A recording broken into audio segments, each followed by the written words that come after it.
Last class में हमने एक एग्जाम्पल किया था, उसी को लेते हैं और ये ट्रिक लगाते हैं उसमें। देखिए हमारा एग्जाम्पल था z is equals to a p और b to the power q upon c to the power r। ये एग्जाम्पल था लास्ट क्लास में, हमने इसको एक्सप्रेस किया था, इसका सॉल्यूशन हमने निकाला था। अब देखिए सबसे पहले मैं आपको बताता हूं कि इसकी जो नेगेटिव पावर है, जैसे हम इसको लिख सकते हैं a to the power p, b to the power q, c to the power minus r। तो इसकी जो नेगेटिव पावर है, सबसे पहले इन पावर्स को पॉजिटिव बनाना है। तो हम इसको पॉजिटिव बनाएंगे तो क्या लिखेंगे, a to the power p, b to the power q और c to the power r। ये बन गया। अब इसका सॉल्यूशन करना है। अब देखो मैं आपको एक बात बताता हूं, ध्यान से सुनिएगा आप। डिफरेंशियल कैलकुलस लगाते हैं, ठीक है। देखो x, y, z तीन कंपोनेंट हैं, इनका डिफरेंशिएशन करना है हमें। तो सबसे पहले इसका डिफरेंशिएशन कर दिया, ये आ गया dx, फिर इन दोनों का डिफरेंशिएशन बाद में करेंगे, इनको कांस्टेंट रख लिया, हो गया। प्लस अब y का कर दिया, इन दोनों को कांस्टेंट रख लिया, तो dy और xz, ठीक। अब हमने इन दोनों का कर दिया है, अब z का करना है तो इन दोनों को कांस्टेंट रखेंगे, तो प्लस dz xy।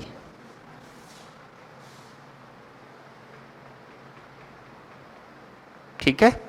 अब देखो अगर इन पे पावर्स लगी हुई हो, x to the power n, y to the power m, z to the power p, जैसे इनकी पावर दूसरी लगा देता हूं, x to the power p, y, q और z r, ऐसे पावर लगी हुई है इनकी। अब इनका डिफरेंशिएशन करना है, तो सबसे पहले इसका कर देंगे। तो इसमें x to the power n वाला फॉर्मूला लगाएंगे, n into x to the power n minus 1 into d x. ये फॉर्मूला बताया था मैंने आपको। तो ये फॉर्मूला लगाएंगे, तो p की जगह n की जगह p लिख देंगे, तो क्या बन जाएगा, देखो p x to the power p minus 1 हो गया, इंटू ये क्या है dx, तो dx। ये दोनों कांस्टेंट रह जाएंगे जैसे इसमें रहे थे, इस वाले में कांस्टेंट रखे थे, तो y to the power q और z to the power r constant रह गए, ठीक। देखो थोड़ा थोड़ा समझो आप। प्लस लगा दिया, इसका काम कर चुके हैं, अब y का कर रहे हैं, तो y को भी वैसे ही सोल्व करेंगे, तो पावर पहले आ गई q, y q माइनस 1 और y का dy, दो कांस्टेंट रख लिए, ये दोनों लिख दिए as it is, x to the power p, z to the power r। बन गया, बिल्कुल बन गया। प्लस अब क्या बच गया, इन दोनों को कर चुके हैं, z बच गया है, तो z to the power r है, तो r z to the power r minus 1 dz, और इन दोनों को एज इट इज लिखना है, x to the power p और y to the power q। ये सॉल्यूशन हो गया इसका। देख लीजिए एक बार फिर से, फिर भी समझ में नहीं आया है तो वीडियो को रिवाइंड करके देखिए, इट्स एन इंपॉर्टेंट, ठीक है। इसी प्रोसेस को इसमें लागू करेंगे। आपके पास में ये बना हुआ है, इसका डिफरेंशिएशन करेंगे और इसका भी करेंगे, तो क्या लिखेंगे, del z is equals to, सबसे पहले a to the power p का किया, तो p a p minus 1 b q c r और इसका डेल a प्लस, ठीक है। अब हमने इसका कर दिया है, तो इसका करना है, तो ये दोनों कांस्टेंट रहेंगे, तो सबसे पहले कांस्टेंट रहेंगे उनको लिख देते हैं, p और cr एज इट इज लिख दिए, b to the power q का q, b to the power q minus 1 और फिर डेल b प्लस, बन गया। अब इन दोनों का तो कर चुके हैं, c to the power r बचा हुआ है, तो इन दोनों को तो एज इट इज लिख दिया, a to the power p, b to the power q और ये c to the power r का r, c to the power r minus 1 और डेल c। ये बन गया, इक्वेशन तैयार है,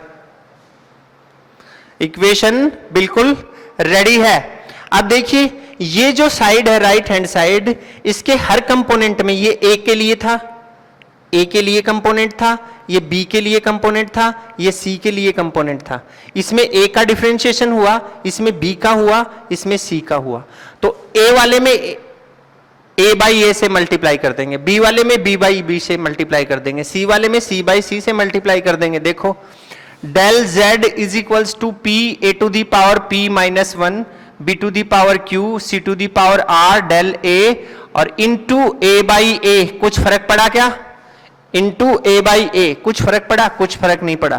Q B to the power Q minus one, A to the power P, C to the power R, del B into B by B, plus R C to the power R minus one, A to the power P, B to the power Q, del C into C by C. ये बन गया। ठीक है, अब देखिए मैं यहां पे कुछ निकाल रहा हूं, ये इतना पोर्शन यहां से मैंने निकाला,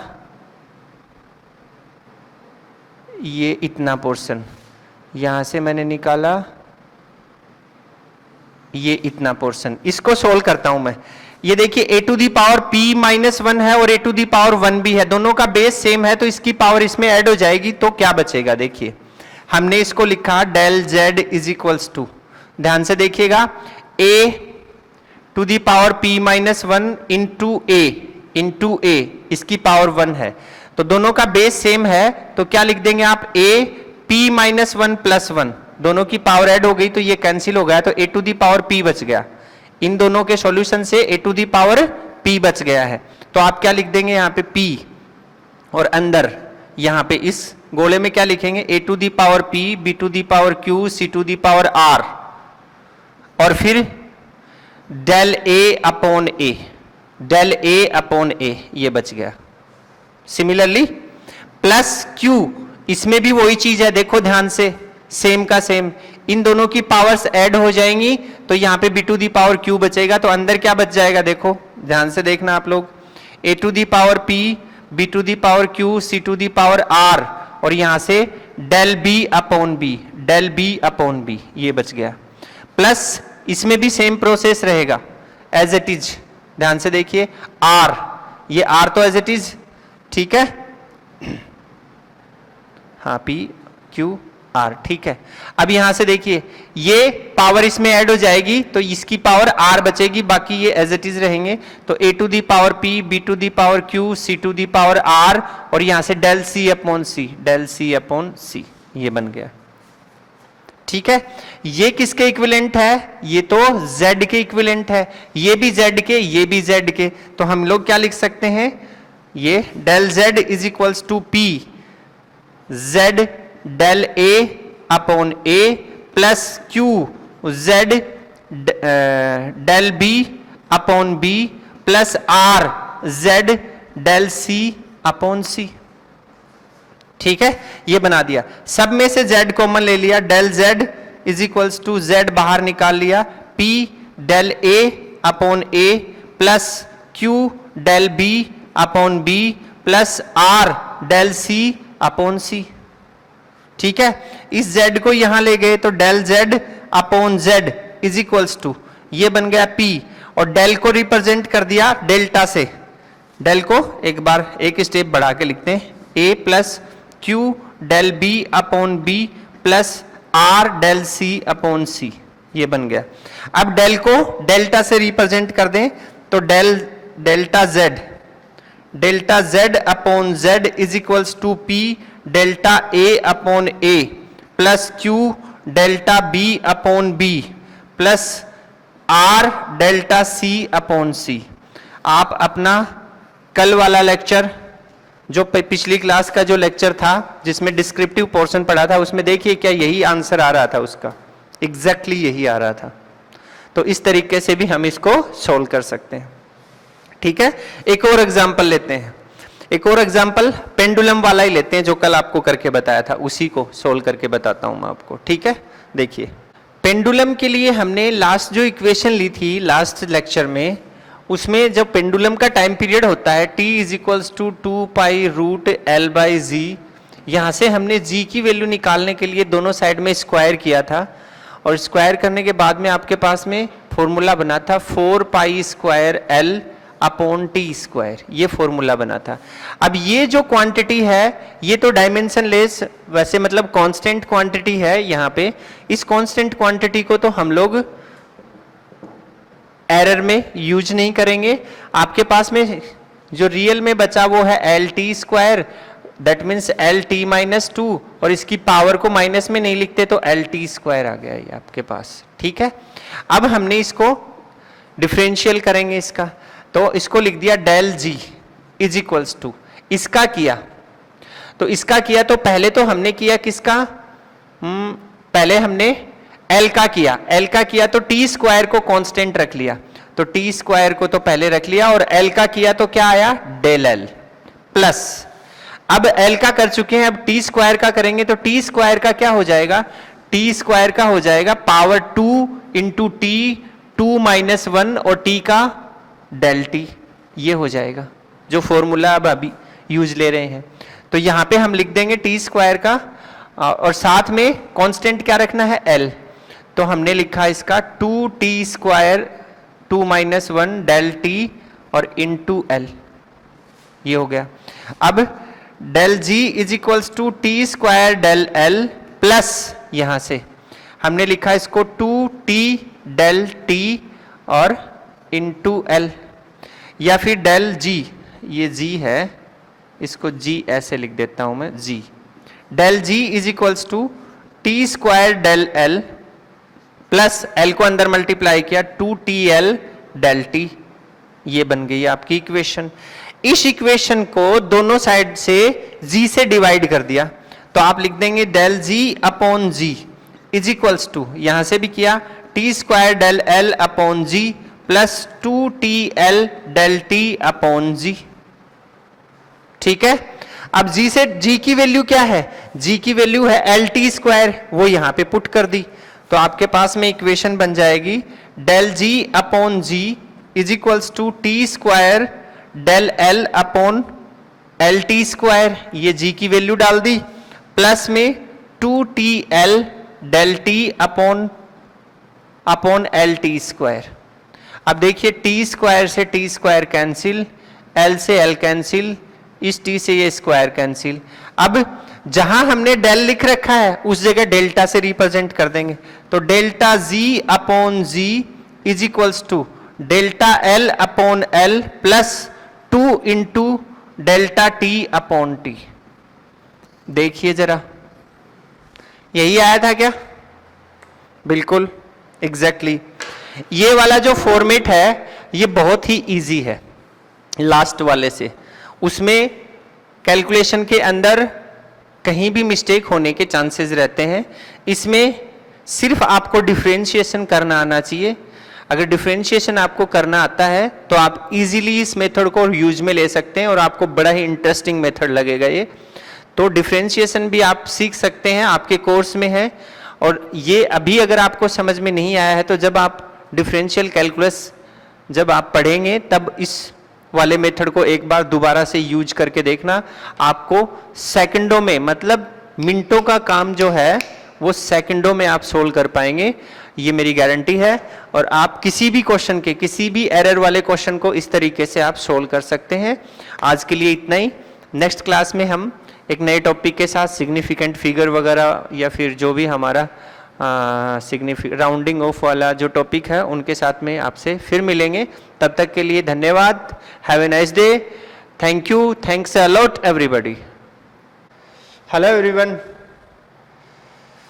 लास्ट क्लास में हम लोगों ने कॉम्बिनेशन ऑफ एरर्स के बारे में स्टडी की, काफ़ी सारे एग्जाम्पल्स का सॉल्यूशन भी किया हम लोगों ने, और उस एग्जाम्पल में हमने समझा कि एरर का जो प्रोपिगेशन है वो किस तरीके से होता है, जैसे सम और डिफरेंस में कैसे होता है, डिवाइड एंड मल्टीप्लिकेशन में कैसे होता है, और पावर्स को राइज करते हैं तो कैसे होता है। ये सारी चीज़ें आपने पढ़ी। लेकिन उसी क्लास में मैंने आप लोगों को बताया था कि मैं आपको एक डिफरेंशियल ट्रिक बताऊंगा जिससे ये सॉल्यूशन जो है वो इजीली हम लोग फाइंड कर सकते हैं, मतलब इजी तरीके से फटाफट इसका सॉल्यूशन हम लोग निकाल सकते हैं।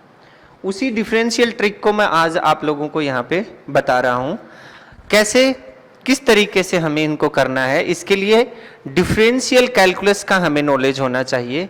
अभी तक आप लोगों को इसके बारे में नहीं पढ़ाया गया है, लेकिन आपके कोर्स में है ये चीज़, और हमारा ये टॉपिक चल रहा है, इसलिए मैं साथ के साथ इसके बारे में बता रहा हूँ और कुछ डिफरेंशियल कैलकुलस भी आपको इसके बारे में बताऊंगा। ठीक है, तो अभी आपको अगर समझ में नहीं आए ये चीज़, तो जब आप डिफरेंशियल कैलकुलस पढ़ें उस टाइम आप इस वीडियो को जरूर रिवाइंड करके देखें, आपको ये ट्रिक बहुत अच्छे से समझ में आएगी और आपको बड़ी ही प्यारी ट्रिक लगेगी ये, ठीक है। तो जैसे लास्ट क्लास में जो एग्जाम्पल्स हमने लिए थे उन्हीं एग्जाम्पल्स को हम लोग यहाँ पे दोबारा से कंसीडर करेंगे। जैसे हमारे पास में कोई कैलकुलेटेड नंबर एक लिखता हूं मैं, जैसे हमारे पास में कोई कैलकुलेटेड क्वांटिटी है z और उसकी मेजर्ड वैल्यू है वो आई हमारे पास में a प्लस बी, ठीक है। इस एग्जाम्पल को हमने सोल्व किया था लास्ट क्लास में। आप अपने नोट्स में जो आपने बनाए हैं वीडियो को देख के उसमें चेक करना इसका सॉल्यूशन क्या आया था। अब इसमें डिफरेंशियल ट्रिक लगाते हैं। डिफरेंशियल ट्रिक का मतलब होता है डिफरेंशिएशन करना। डिफरेंशिएशन मतलब इसको मैं डेल जेड लिख दूं, ये इसका डिफरेंशियल हो गया, इसको मैं डेल ए लिख दूं, इसका ये डिफरेंशियल हो गया, और इसको मैं डेल बी लिख दूं, ये इसका डिफरेंशियल हो गया, ठीक है। मतलब ये डिफरेंशियल हो गया इनका with respect to time, with respect to distance, with respect to, that means किसी भी क्वांटिटी के रिस्पेक्ट में होगा आपका, ठीक है।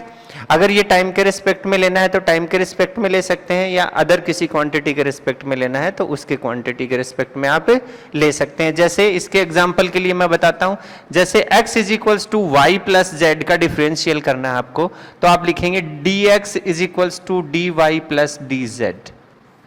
इस तरीके से टाइम के रिस्पेक्ट में करना है तो सबके नीचे dt और इज इक्वल्स टू dt और plus is equals to dt ऐसे लगा देंगे, ये बन गया आपका, okay.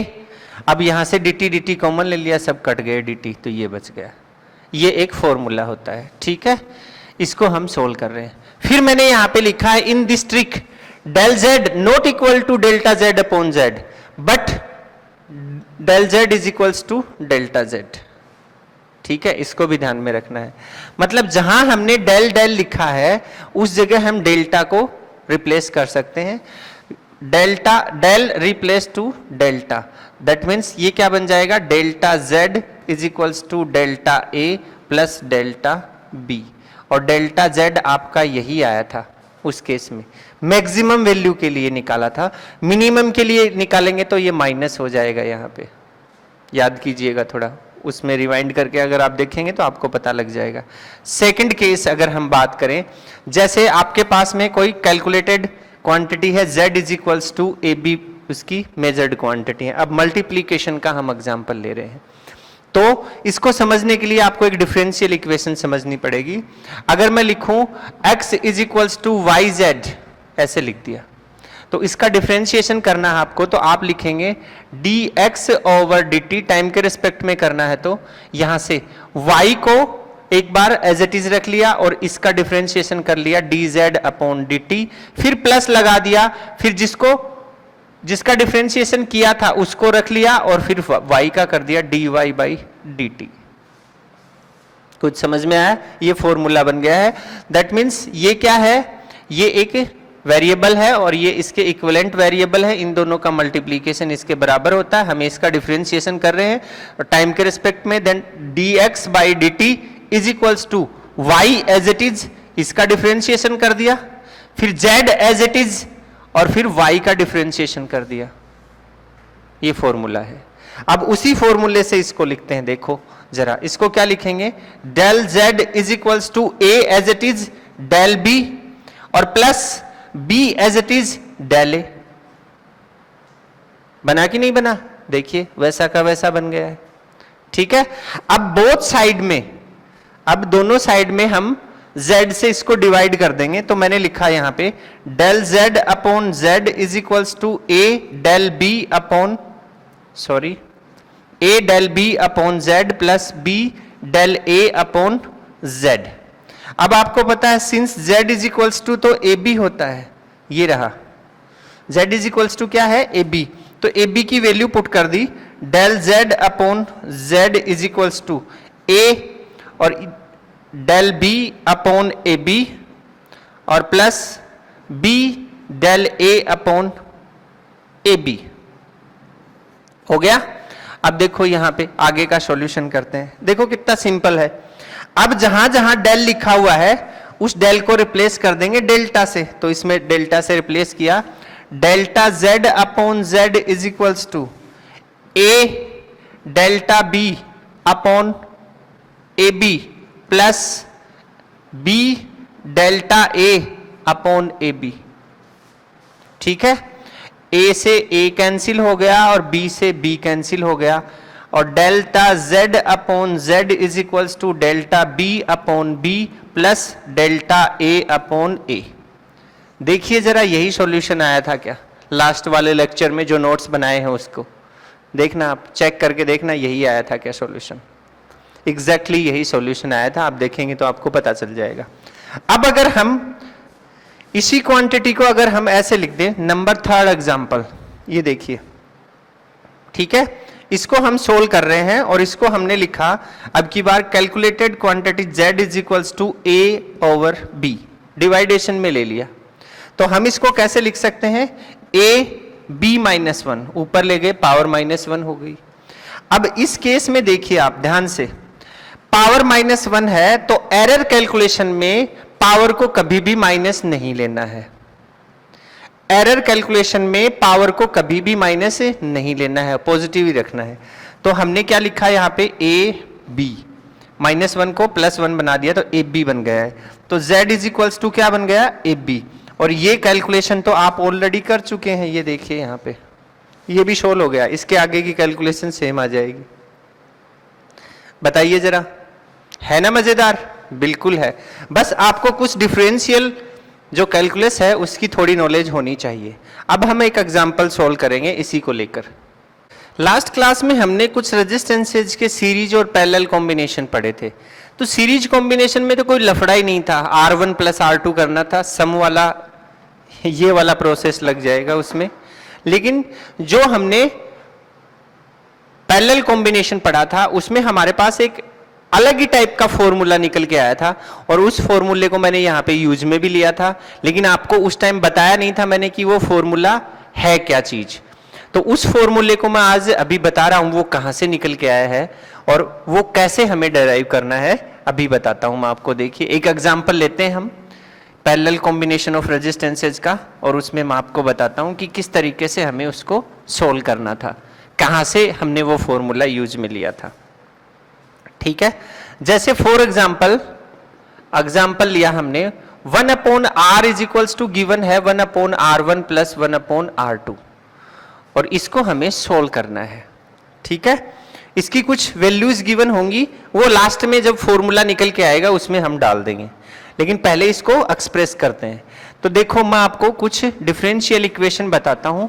1 upon x D x, मतलब 1 अपॉन एक्स का अगर डिफरेंशिएशन करना है तो वो होता है, ध्यान से देखिएगा आप लोग, ऐसे लिख देता हूं, डिफरेंशिएशन करना है 1 अपॉन एक्स का, तो इसका डिफरेंशिएशन होता है माइनस 1 अपॉन एक्स स्क्वायर और एक्स का डीएक्स।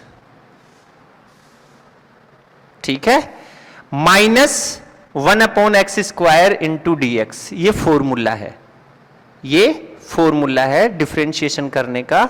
ये आप लोगों की किताब के अंदर भी, एनसीईआरटी बुक में भी गिवन है मैथमेटिकल फॉर्मूले जो फिजिक्स में यूज होते हैं। आप लोगों ने शायद पढ़े नहीं है, जब हमारी ऑफलाइन क्लास होगी तो मैं आप लोगों को सारे बताऊंगा इसके बारे में, लेकिन अब भी आप उनको पढ़ सकते हैं। मैथमेटिक्स के जो स्टूडेंट हैं 11th क्लास में, उनके ये कैलकुलस में काफ़ी सारी चीज़ें आपको सीखने को मिलेंगी। बायो वाले स्टूडेंट्स को ये याद करने पड़ेंगे। ठीक है, ये फॉर्मूला होता है। अब जैसे 1 अपॉन वाई लिखा तो minus 1 upon y square d y, ये बन गया। जैसे 1 अपॉन जेड लिखा तो यहां पे minus 1 upon Z square D Z, ये बन गया। इस तरीके से ये फॉर्मूला बन गया है, ये डिफरेंशिएशन कर दिया हमने इसका। अब यहां से देखिए, ये जो निकल के आया है इसका हम डिफरेंशिएशन कर देते हैं। अब इसका डिफरेंशिएशन करेंगे 1 अपॉन आर का, तो क्या होगा? Minus 1 upon r square del r, similar process लगा रहे हैं, इज इक्वल्स टू, इसका करेंगे तो क्या आएगा? Minus 1 upon R1 square del R1 plus, यहां पे प्लस का सिंबल है, प्लस लगा दिया। अब यहां से देखिए, इसको भी ब्रैकेट में बंद कर दीजिए। इसका किया तो माइनस का 1 अपॉन R2 स्क्वायर और डेल R2, ये बन गया। ठीक, इतना सॉल्यूशन हमने इस फॉर्मेट से निकाल लिया, ये फॉर्मूला होता है डिफरेंशिएशन का, इससे हमने निकाल लिया। अब देखो जितनी भी जगह इसके अंदर नेगेटिव लगा हुआ है उसको पॉजिटिव बना दें, और जहां डेल लिखा हुआ है वहां डेल्टा लिख दें। ठीक, ये ट्रिक है, इसको याद रखना है हमें। नेगेटिव को पॉजिटिव बना देना है और जहां डेल लिखा हुआ है उसको डेल्टा बना देना है। तो यहां से देखो नेगेटिव को पॉजिटिव बनाया और ये हमने लिखा 1/r² और ये डेल को delta r is equals to 1/r1² delta r1 plus 1/r2² delta r2। बना कि नहीं बना? अब इसको कैसे लिख सकते हैं आप? Delta r/r2 is equal r² delta r1/r1² plus delta r2/r2²। ऐसा ही तो फॉर्मूला यूज में लिया था हमने। अगर याद नहीं है, आपने नोट्स भी नहीं बनाए हैं लास्ट वाले लेक्चर के, तो आप लास्ट वाले लेक्चर को रिवाइंड करके दोबारा से प्ले करके देखिए। उसमें एक ऐसा फॉर्मूला मैंने इसी इक्वेशन के लिए यूज में लिया था। वो फॉर्मूला कहां से निकला? यहां से निकला है वो फॉर्मूला, यहां से बनाया हमने। ये शॉर्ट ट्रिक बन गई है। अब सीधी सी बात है, आर की वैल्यू तो आपको फाइंड करनी है। R1 और R2 की वैल्यू आपको गिवन है, वो इसमें डाल दीजिए। उनके साथ में उनके एब्सोल्यूट एरर भी गिवन होंगे, वो भी इसमें डाल दीजिए। ये रिलेटिव एरर हो गया, ये भी रिलेटिव एरर हो गया, और ये कंप्लीट का रिलेटिव एरर हो गया। और आपको पता है कि इस केस में हम लोग ऐसे ही करते हैं। क्यों करते हैं ऐसे? क्योंकि R इज इक्वल्स टू, इस केस में क्या होगा, R1 R2/R1 प्लस R2 ये निकलता है। और इस केस में इनका मल्टीप्लीकेशन और नीचे एडिशन करना है, तो ये फॉर्मेट यूज होगा। ठीक है, ये हो गया। अब देखो अगर पावर्स को राइज करना हो, देखो पावर्स को अगर राइज करना हो तो क्या करेंगे? जैसे एक और एग्जांपल लेते हैं हम लोग, z is equals to a², power लग गई इसमें। ठीक है, अब देखो अगर मैं आपको बताऊं इसके लिए differential formula, x to the power n का डिफरेंशिएशन करना है आपको। क्या करना है? x to the power n का डिफरेंशिएशन करना है। तो सीधा सा फॉर्मूला होता है, ये जो पावर लगी हुई है इसको पहले लिख दो, फिर x लिख दो, और फिर जितनी पावर लगी हुई है उसमें से -1 कर दो। ठीक है, तो इसका डिफरेंशिएशन करेंगे तो क्या लिखेंगे आप? सोचिए जरा क्या लिखेंगे। ये हो गया इंटू dx। ये इसका फॉर्मूला होता है। ये देखिए ये फॉर्मूला बना। तो इसका करेंगे तो कैसे लिखेंगे? देखो अभी बताता हूं मैं आपको। इसका किया, डेल z लिख दिया। ठीक, इसका किया तो पावर पहले लिख दी, a लिख दिया। अब जितनी पावर है उसमें से -1 कर दिया और इसको डेल a लिख दिया। इसको और इसको मैच करके देखो आप। ठीक है, अब देखिए यहां से del z is equals to, ये हो गया 2a, 2 - 1, 1 तो पावर दिखाने की जरूरत नहीं है, 1 पावर डेल a, ये आ गया आपके पास। ठीक है, इसमें दोनों साइड में हम z से इसको डिवाइड कर देंगे, तो del z/z is equals to 2a del a/z। अब z की वैल्यू तो a² है, यहां डाल दी।